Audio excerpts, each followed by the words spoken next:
Story 1. It was near Halloween time when my friends and I were telling ghost stories. My friend said she was going to tell a story about her parents' first date. She said she didn't like telling the story since it was actually true, but we prodded her on. To cut to the chase, the parents had spent a nice, if awkward, first date, and around the time that they would have said goodnight, the male in the situation, my friend's dad, suggested that they go for a midnight hike up Provo Canyon. He apparently knew the place since he had done a fair amount of rock climbing in the area. So the two drove up the mouth of the canyon, got out of their cars, and started hiking under just the light of the stars since it was a new moon. At some point, the male starts getting a bad feeling since the pathway ahead, which would pass under some trees, would be dark, and because it was getting to be quite late. He ignores the feeling and presses on. In later rehearsing of the story, the female would say that she had felt the same feeling at what was probably the same time, though she didn't know the trail as he did. A minute later, the feeling came back to the male. He ignored it again and started walking a bit of the way into the trees when his foot hit something soft in the middle of the path. Under the trees, it was too dark to see just what this soft thing was, and the feeling came back stronger than ever. Instead of finding out what his foot had bumped into, he and the female both agreed to hightail it out of there. Years later, after being married for some time, they were watching an interview with the serial killer, Ted Bundy. In response to a question asking him to describe the time that he felt the closest to being caught, he explained about the night that he lured a girl into Provo Canyon and had just killed her when he heard some people coming up the trail. He explained how he hid in the trees just in time, only to watch some guy walk right into the body and for some reason just turn around and walk away. Story 2. When I was a young teen, there was a small forest fairly near our house. My neighbor and I would walk to it regularly to go build dens and play in the park near its edge. The land was clearly once part of an estate because it had an old 1900s-looking swimming pool and bits of stone path dotted amid the undergrowth. We'd sometimes take other kids there and play chase games or pretend to be tribespeople, sprinting through the thick foliage. It was a fun place to explore, especially after we discovered where the stash of crispy old woods porn was. It looked like it was from the 70s. Anyway, we'd been going there for about a year or so at weekends when we finally decided to take a big pair of garden shears to start clearing an area for our biggest den yet. We chose part of the forest that had always been blocked off to us because it was mostly surrounded by a thick wall of bamboo overgrown from the place's time as an estate, I think. The forest was a paradise just for us. We'd never ever seen anybody there other than us or the people we brought. The porn in our dens were always exactly as we left them. But all the same, we figured cutting a secret way into the bamboo-walled area would give the best protected den from strangers and barbarians and ninjas. It took us most of the day to cut our way in. When we'd made an arch to crawl through, we went in to find that we were in a clearing with only clovers growing in it. No taller plants, just a soft blanket of clovers. Dotted throughout were these odd little knee-high statues of fairies sitting on stone mushrooms playing harps and other instruments. Every single one had its face smashed off. In the center of the cramped clearing was a giant concrete-looking block. We kicked over one of the fairy statues on the way over to it, probably to demonstrate that we weren't scared. It was a giant rough stone coffin. Some ivy-like plant covered most of it, but it clearly had a well-defined lid and a worn, unreadable inscription on the side. Adrenaline curious, we tried with all our might to lift the lid, but it must have weighed tons. The adrenaline wore off, and we freaked out and hurriedly walked back through to the play park where we sat and discussed our find for a bit. We decided the clearing was too den perfect to pass up, so the next day we returned with some old metal sheeting and plywood boards to build our shelter. It wasn't raining, but the day was heavily dark and overcast, so the woods were about at the darkest they could be during the daytime. We got back into the clearing, started building, and got pretty far with it. After a little while, my friend sort of yelped out and, "Oh, Jesus fucking Christ." I turned to see him standing next to the coffin. It's giving me full-body shivers just thinking about this, and it was open. The lid was slid off to one side just enough that a thin person could get through the gap. I ran over, stared into the gap, saw nothing but pitch dark, and whispered, "Fucking run." The wind rose and it started raining, so there was noise everywhere right at that moment. I've never experienced anything like it. We ran through the wood faster than we'd ever practiced in our tribe games. We never went back into those woods. Story 3. Me and my ex-girlfriend decided to have a date night since we both had the day off of work. So we did the usual dinner and a movie thing, and afterward we decided we'd go for a midnight drive. So we drive about an hour and a half out of town, going nowhere in particular. We just knew that we were going to get it on under the stars. After scoping out a random dirt road, I took my truck down it and parked in an open area off to the side next to the forest. The entire area was surrounded by forest. After about 10 minutes of kissing, we decide to get down to business. So we get in the back seat and start tearing each other's clothes off. About 5 minutes in, headlights. Headlights heading towards where we were, but not directly at us, so we are both rushing in an attempt to get our clothes back on, thinking for some reason it might be the cops, which makes absolutely no sense now.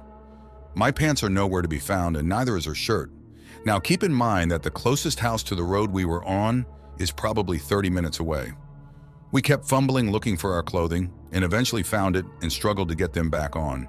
The truck keeps getting closer and closer.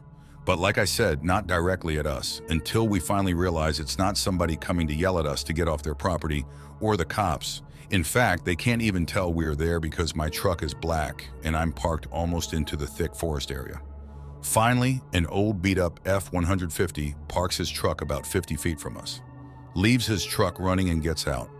He walks to his truck bed, grabs his shovel and just starts digging into the ground.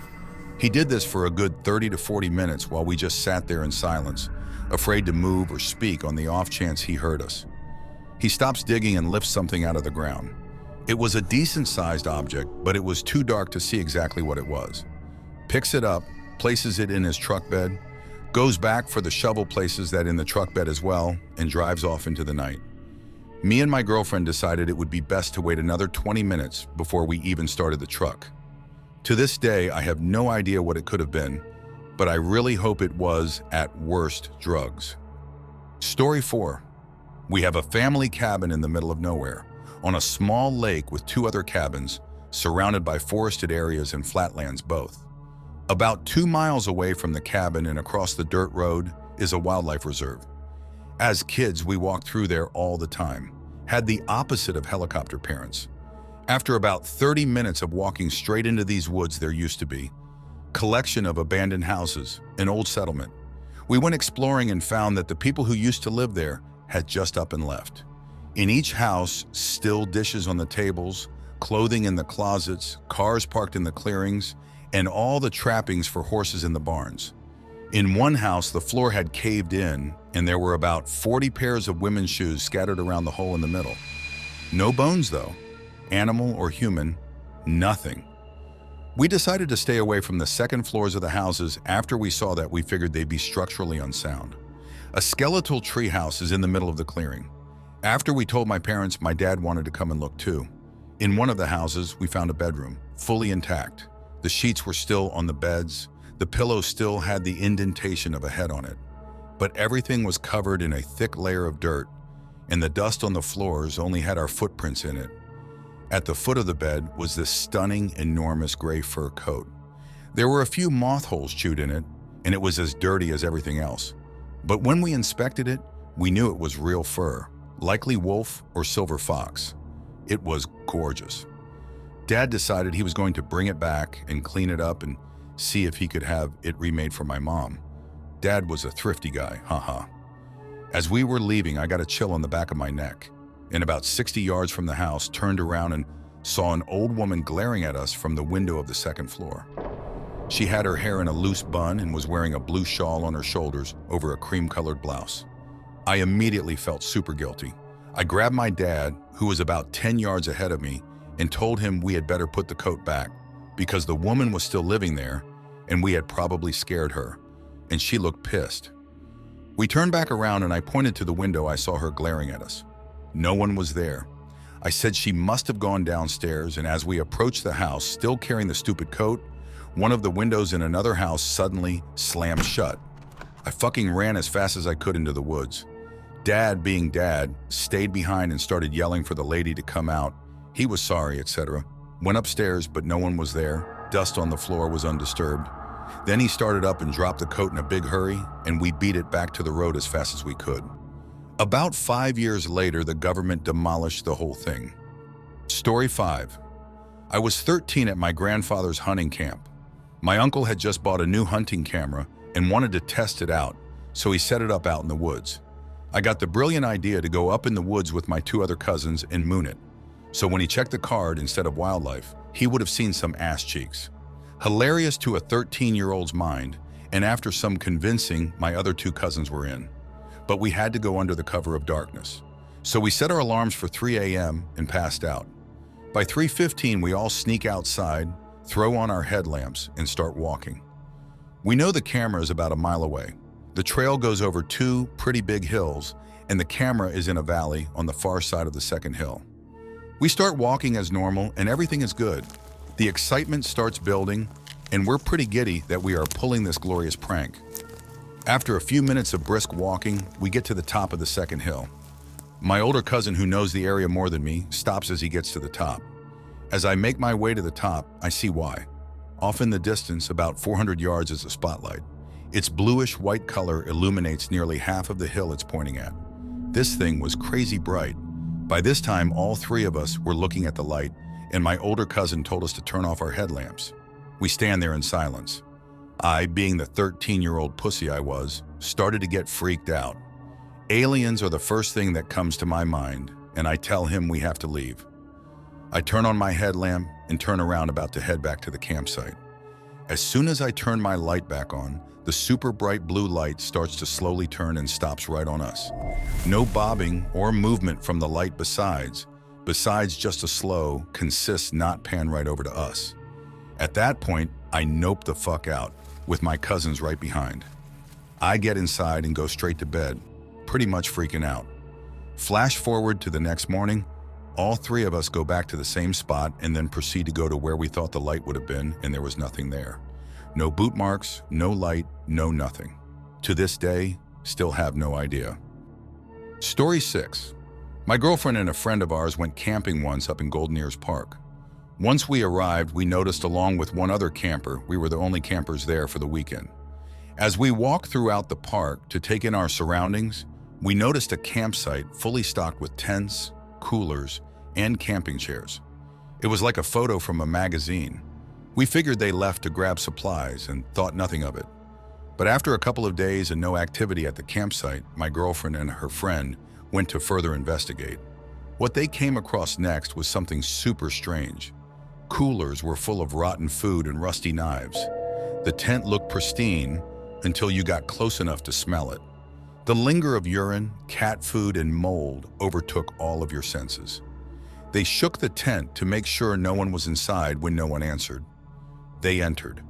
Empty cat food tins scattered the moldy blankets, while large amounts of brand-name clothing and shoes stuffed into several duffel bags lined the tent. Makeup, broken mirrors, wine bottles, batteries, and cigarettes cascaded like water over the moldy blankets. A cell phone with a closer look was all in Japanese, along with several iPods. But the strangest thing was a journal written by a girl who was from out of town, talking about the guy she was with, and how sex with him for the first time was amazing, and how she wished he never would leave, even though she had so many men after her. She talked about them fighting and getting evicted, and how they needed this trip to figure things out. The last page was of them having a fight, and how he was done and she would get what she deserved, followed by a page full of random guys' names and numbers. The date of the journal entry was 1 day before we arrived, and their camper's receipt hanging outside their camp spot was paid for in full for the next week. The campsite was strange and full of what looked like 2 people's entire lives, stuffed into an expensive tent littered with crack pipes and rusty tools. I will say, though, their thermal blanket, axes, and lanterns came in handy for those last couple of rainy nights. Still not sure what went down in Campsite 37, but even when we left 6 days later, the campsite still remained untouched. Story 7. A few years ago at the end of high school, I and a few friends decided to go camping in a random neck of the woods well behind one of their houses.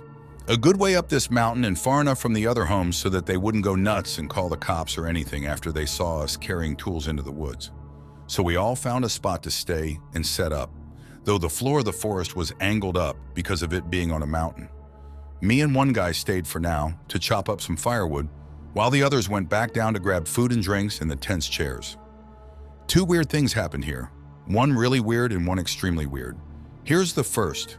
While the two of us were there chopping up wood, a huge adult deer approached us. We had no food at this point and assumed it was just foraging, but it didn't. It got uncomfortably close to us, about 5 or 6 feet away, even despite the noise of chopping. It sat down low to the ground and stared straight at us. It didn't lower its head to target us with its antlers and seemed oddly calm. Its eyes were also clear, which is a good sign it didn't have something like rabies causing it to act irrationally. Eventually it left, and the others returned with the rest of the stuff about 10 or 15 minutes later. Now we set up our stuff. All the tents were fairly close together, though mine was furthest up the mountain. We sat by the fire and ate stuff and also drank. So admittedly, I did have some vodka here, so the rest of the story could just be booze talking.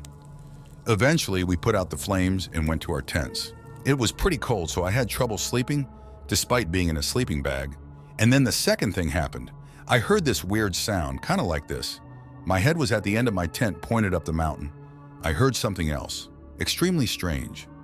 You probably know what it sounds like when something heavy impacts a dirt floor. It's like a dull, thumping noise. But these noises started out quiet and far away and descended the mountain extremely quickly. It sounded like a bipedal stride, with a noticeably wide distance between impacts. I remember looking through the semi-transparent tent material upside down, seeing the silhouettes of the trees growing down into the sky. And there was something tall gliding across the tops of the trees, now making no noise, periodically blocking out the sky between treetops. Eventually, there was the sound again, and the bipedal thumps began again, each one noticeably distant from the last. It went sideways across the forest away from us, before ascending. I didn't mention this to anyone else, and they didn't say anything about it either. But that's why I don't go randomly camping in the middle of nowhere. I think the best explanation is probably a bear that freaked out and climbed a tree when it saw our camp, since they can do that quickly, but still. Story 8. A couple of friends and I used to drive about and get stoned for something to do at the weekend. We hear of this old place that used to be some sort of asylum and decide to head up there one Friday night to get ourselves freaked the fuck out a bit. We pull up to the front of this disheveled, though obviously once grand sandstone building. It had a huge entrance bridge/staircase made of the same material as the house. I say bridge because you actually entered the second floor of this place. On the side we were at, the ground floor level was round the other side and down 30 to 40 feet. We had the car lights shining on the house then after deciding we weren't going inside the thing, since we managed to convince each other it was unsafe. Red, we all shat ourselves. So my mate turns the lights off and starts building a joint, and we're sitting listening to music. Skinned up, the windows go down, and we start blazing. Sitting talking and having a good laugh about this place for 5 minutes, and I hear a noise outside the car. Like some sort of soft, almost too soft sort of sound. I convince myself I'm tripping since, well, weed. I stop concentrating on said sound and join the conversation again when I'm suddenly stopped mid-sentence by this noise again. Only now I can tell what it is. Someone or something breathing. Heavily. Right next to the car, we're in with the interior light on, surrounded by darkness and a good couple of miles from the nearest busy road. I froze, that way that you angle your head to get a better listen at a sound. I then realize I'm not tripping due to weed and turn the music down. "Do you hear that?" I say to my two friends, being deliberately vague. "Ha, you're tripping, mate. There's fuck all out the..." Heavy breathing. "What the fuck is that?" my previously pessimistic pal asks. Just to make it better/worse, when we all fell silent to listen to the noise, it started to pause on the breath drawn in. If you happen to try doing just this with deep breaths, you'll probably notice that you get a little sound when you breathe out like you're having a small orgasm. You know the way you let more air out than normal, and it sounds different. Like that. As soon as my mates heard this noise, we noped the fuck right out of there, the car bouncing over the dirt road we had crawled over to get there. So, we went back during the day and had a proper look around the place. A 4-story staircase with no floors or landings greeted us. Old-fashioned rusted heating pipes ran the full height of the building, and the place looked just as creepy as it had seemed during the day. We thought it'd be fine to go back at night. Long story short, you can guess what happened. Clue. We ended up noping the fuck out of there within about 3 minds, since this time we knew what we were listening for straight off the bat. Exact same noise, exact same weird pausing between breaths, and exact same freaky as fuck feeling of not having a clue what's going on. Gives me shivers thinking about it. Friends and I went on a drive to an old asylum for a smoke. Promptly hear heavy breathing in pitch black right outside the car, and we make ourselves scarce. Story 9, I was hiking with friends on some lovely trails in North Georgia at the foot of the Appalachians. It was just a day hike, but we had a great day. It started to become dusk and we were heading back toward the car on the same path. As the path turned and went on a long downhill straight away, we thought we heard something. It was faint, but sounded like a baby. We waited a moment and all of us heard it a second time. It was a little freaky because it kind of sounded like a baby crying, and we didn't see any other hikers out that day with infants. It was unnerving, but we were leaving anyway, so we just picked up the pace a little going down that straight part of the path. About 3/4 of the way down, the crying baby noises were fully amplified and very nearby, and it sounded like multiple babies. Obviously, we were all sufficiently weirded out now, despite the fact that none of us are into urban legends or paranormal stuff. 2 of my friends were ready to book it, but I've always been that moron in horror movies who has to find out the truth and usually dies first. Slightly pissed off by the spooky baby crying, I hope off the path like a true idiot. The baby crying is getting really loud and I just want to see what the hell it is. Cutting uphill through the underbrush, I climb around a big rock that's jutting out of the hillside, and then I see the source of the sounds. Peacocks! There was a nice rustic house with a big back deck and a small yard on the hill contained by chicken wire. Inside the yard are about half a dozen peacocks. They are very beautiful, but when they opened their mouths, there was a bone-chilling sound. I sighed in relief, and then I saw an older guy sitting on the back deck who had noticed me. He smiled and waved. I complimented his peacocks and told him how the sound had freaked out my friends and me. He laughed and said a lot of people react that way. He even considered putting a sign on the path with a warning about the sound. But his property is at the edge of protected land where the path is, so he's not allowed. I called my buddies who were relieved to find out the source too. We chatted with him for a bit and found out that he and his wife have raised peacocks for more than 20 years there. We went on our way once it was getting really dark. It was still haunting to hear the peacocks crying as we left. Story 10. I was camping with the family and family friends as a kid when our dog started acting weird around the campfire. We then heard a deep growling in the dark, so Dad hustled us all into the Suburban. He left the keys in the tent and was unwilling to fetch them. So there we were, all huddled scared in silence when my brother started trying to hold in a hysterical laugh. He was asked what was so funny before the smell hit us. The others started yelling at him furiously because they were unwilling to roll down the windows or get out, and the stench was quite foul. I was laughing so hard I began to fart, loudly. It was equally foul, but different, which made the cab of the vehicle absolutely putrid. The others were nearly crying from anger and nasal discomfort, while the 2 of us were laughing it up like Beavis and Butthead. I declared myself the winner, so he squeezed out another. We tried to keep this up for a few minutes as an informal contest of bowels. At this point, the family friends actually decided that it was better to brave an unknown beast in the dark than to sit in a sealed Suburban with 2 youths having a fart contest. They ran to their tents, got their keys, then ran to their car and took off for the local gas station to report the growl to the rangers. The next morning, I was told that there were claw marks on some trees and that it must have been a rabid mountain lion because they don't come around campfires like this. I never saw it with my own eyes and maintain that we really have no idea what the growl could have been. Story 11. One story in particular that sticks out happened last year. I was going to university in Squamish, and in my spare time a friend and I would go for hikes into the mountains which surrounded us in every direction. After exhausting all the mountains surrounding the university, we decided to travel further, down older back roads. Big mistake. It was a really nice sunny day. Out the first day we went out down the old back roads, the road we were going down was an old main road that turned into a dirt road, and then much further down into a dead end. Not that we ever went that far, but that's what the sign said. Anyhow, as we're driving along this road, We see tons of awesome cliffs to scale beside the road and make note of them for another time. On the other side of the road beside the river is a whole bunch of old, overgrown cottages and properties. One in particular that stuck out to me was an abandoned cottage foundation in the middle of the clearing. So we parked the car up ahead at a pullout beside a bridge, and my friend got out his fishing rod and went to go find a good fishing spot. The entire reason we had come out to this neck of the woods in the first place. Oh yeah, and we hadn't seen anyone in at least an hour. So we split up and he goes down towards the river by the bridge, and I decide to go check out that old cottage property because I love old abandoned shit. So instead of just walking in from the front gate, in case it's still anyone's property, I decide to come up beside it from the forest and parallel the river.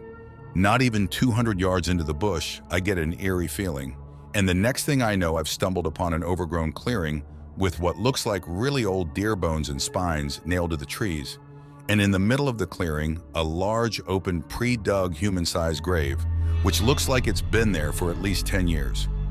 At this point, I'm pretty creeped out and get a feeling like I'm being watched and that I'm not welcome, but not wanting to chicken out, I carry on. I get to the foundation of the cabin, and it's like someone just pushed the walls off the foundation, cleaned the debris, and called it good. Oh yeah, and did I mention all the creepy solid stone carvings and obelisks all around? Yeah. So as I get to the cabin, I notice stone obelisks around the clearing of the cabin. I go over to look at it, and there's a fucking pentagram on it.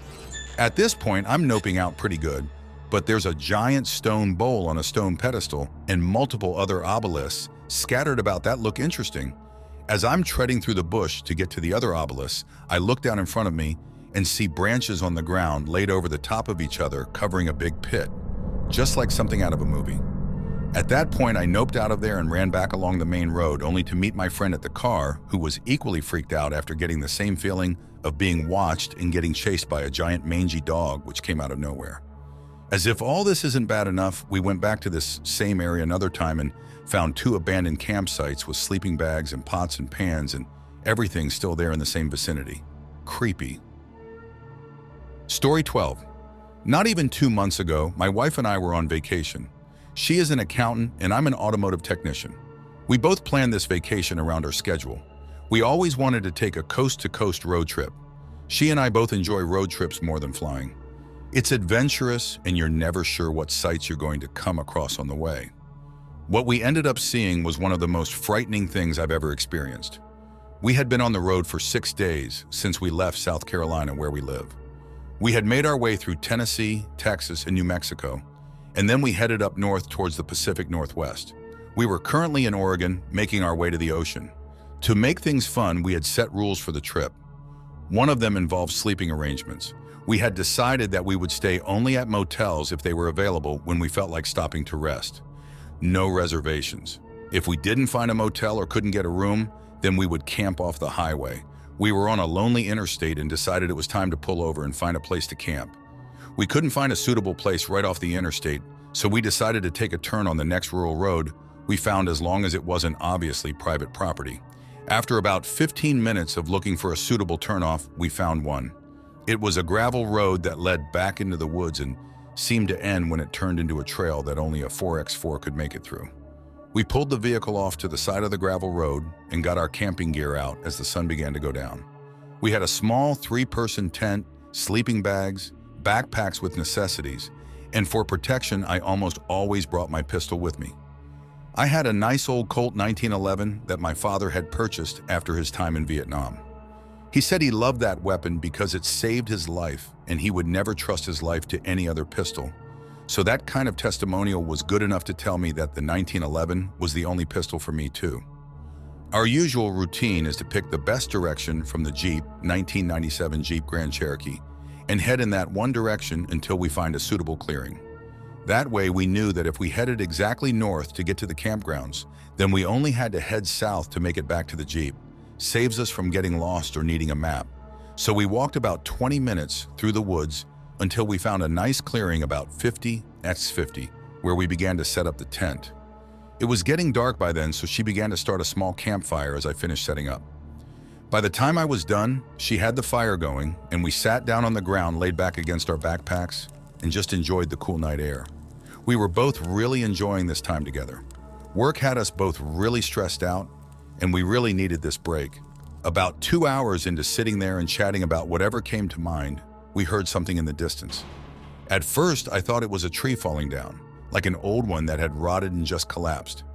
I had heard such things before and it was similar, but it sounded metallic as well, like something metal falling through the trees. It must have been at least 100 yards away, but it was loud. My wife asked me what it could be, and I told her I wasn't too sure. She asked if it could be an animal, and I told her I doubted it. Then we heard some yelling, and it was obvious it was at least 2 men off in the distance. I immediately thought it was private land we were on, and they were doing some kind of work in the distance. We had been discovered by landowners before, and most of them were not welcoming and told us to leave. We were both really tired and didn't want to get kicked off the site or get the cops called on us. We decided to put out the fire and stay quiet. We just sat there and listened as it sounded like metal crashing through trees and men yelling. It went on for at least an hour, so I decided this was dumb and I needed to see what they were doing. My wife didn't like that idea and asked me to stay. I told her they would probably be at it all night and keep us awake, so it was worth it to see what was happening and just announce our presence. She decided I was right and asked to tag along with me. We both got up and I put the pistol in its holster behind my back. We headed down in the direction of the noise. We didn't have a flashlight, but it was well lit enough by the moon that we didn't really need one. We went about 75 yards or so, and then we found ourselves at the bottom of a large, steep hill. We were looking for a way around when we heard it. The metal crashing through trees noise. It sounded right above us. We stood still and looked around. Then she saw it. She grabbed my shoulder and I looked over at her. She motioned above us, and I looked up and saw at the top of the hill there was half a vehicle hanging over the steep edge of the sharp end of the hill. I wish I could explain the topography of this area accurately, but it's difficult. The hill was above us. The steep end of the hill was practically a cliff. It dropped off to a lower-lying dark section of the forest. There wasn't a clear way up to the top of the hill. We were just at the bottom of it. We heard the voices yelling and groaning as they were at work doing something. I almost yelled out, but my wife grabbed me tighter, and I knew she meant for me to keep quiet. We just stood there and listened. It was clear the men were trying to push the vehicle over the cliff and into the low area below us. I didn't know why, but it was clear that was what they had in mind. They kept yelling and then pushing the vehicle a little more. We stood there for what felt like an hour as they worked on pushing the vehicle off the side of the cliff. They kept arguing about who was pushing harder and who was lacking. They were quiet between bouts of pushing and complaining. Finally, the car slid over the edge and my wife practically jumped out of her skin as it smashed through the trees and into the low-lying area in the shadows. I was frozen stiff and didn't know what to think. Then we saw flashlight beams from the top of the hill. My wife bolted to the side of the hill where they wouldn't be able to see us if their lights glanced in our direction. I followed her and grabbed the pistol out of its holster. The beams scanned below at the shadowed area below us, and what I saw scared the shit out of me, and I could hear the faint squeak of my wife as she began to cry and tried to hold it back. The car they had shoved off the steep side of the hill wasn't the only car in the shadow-filled side of the low-lying area.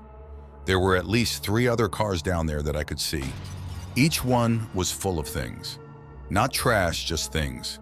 Luggage, shoes, clothes, and random things. Family things. The kinds of things people don't leave behind. We stood silent as the voices slowly moved away, and we heard a loud truck start up and head off in the distance. Even after we couldn't hear the truck engine anymore, we stood still for maybe another 10 minutes. Finally, she said in a low tone, "Why would they throw people's cars and possessions down into a ditch in the woods?" I told her I wasn't sure, but let's get out of here. We ran back to the campsite and began grabbing our things when my wife told me to stop. She said if we leave now, we might run into those men on the road. I didn't want that either, so we just stopped. We didn't agree to stay. We just sat down in the tent and held each other till we both fell asleep. It wasn't easy. When we woke up, I had this really weird feeling that what we saw wasn't that abnormal. It was just dark, and we didn't know what we were seeing. I told her we should go back and see the site in the daylight. She agreed, but said we should pack up the camping gear anyway to make a speedy getaway if necessary. We packed up and headed back towards the hill from the night before. When we got there, it was true that the sights were not as frightening during the day, but it was still so strange. In total, There were 5 cars in the ditch beneath the hill. Each one was full of luggage and clothes. Some were kids' clothes. It just didn't seem like anything you would throw away. And the cars were not that old. They were new except for the damage done to them by tossing them off the cliff. We went around and found a way to the top of the hill and found a small dirt road on top that had fairly fresh tire tracks. There were drag marks on the dirt leading to the side of the cliff where the men had pushed the car off the edge. We made our way back to the Jeep and headed back to the interstate. We stopped at a diner shortly after to get some breakfast. During our meal, we discussed how silly it was for us to get so scared by something that probably had a simple explanation, although we couldn't think of one.